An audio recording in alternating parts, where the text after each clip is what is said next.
Hello, friends. We'll discuss now facts in issue. Facts in issue से मतलब है कि जब कोई पार्टी सूट किसी पार्टी के खिलाफ करती है या कोई केस क्रिमिनल प्रोसीडिंग किसी के खिलाफ चलाई जाती है, तो उसमें फैक्ट्स इन इशू वही फैक्ट्स होते हैं जिन पे उन पार्टीज़ का डिस्प्यूट होता है।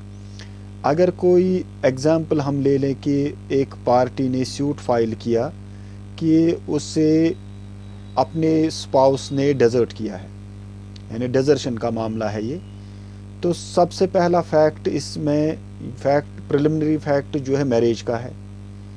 अगर दूसरी पार्टी इस चीज़ को डिस्प्यूट करती है कि उसकी शादी ही उसके साथ नहीं हुई, तो ये फैक्ट इन इशू बन जाएगा। अब अगर वो ये फैक्ट मानता है, फिर आगे फैक्ट इन इशू ये बन सकता है कि क्या उसने इसको डेजर्शन किया है या नहीं किया है।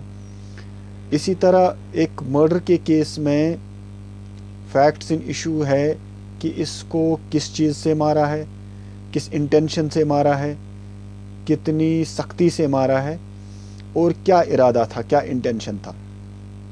अगर आई विटनेस है, आई विटनेस ने ये देखा है कि वो उसे मार रहा था, कि उसके बाद वो फैक्ट्स जिन पे डिस्प्यूट है पार्टीज़ का, जिस पे पार्टीज़ कॉन्ट्राडिक्ट करती हैं, तो वो फैक्ट्स इन इशू होते हैं।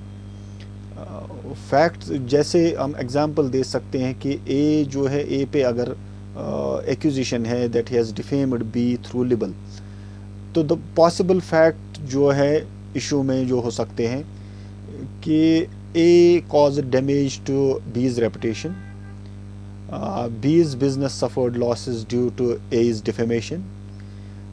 A wrote and published a defamatory statement about B out of malice, etc. या फिर फैक्ट्स इन इशू जो होते हैं उन्हीं से डिटरमाइन होते हैं प्लेंटिफ और डिफेंडेंट के आर्गूमेंट्स।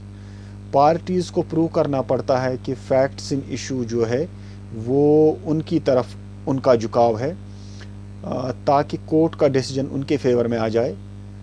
सबस्टेंटिव लॉ जो है, जो एप्लीकेबल है ऑफेंसेस को, वो डिटरमाइन करता है कि फैक्ट इन इशू क्या है।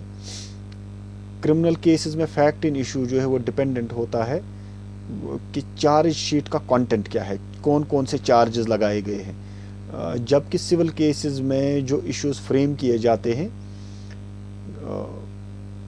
तो उससे फैक्ट्स इन इशू का पता चलता है। फैक्ट्स इन इशू जो है ये एक बुनियाद है जिस पे पार्टीज़ अपनी केस को आर्ग्यू करते हैं, और जब ये फैक्ट्स जो है प्रूव किए जाते हैं to the satisfaction of court, फिर उसके बाद कोर्ट जो है अपना डिसीजन दे सकती है। This is all for facts in issue. Thank you very much.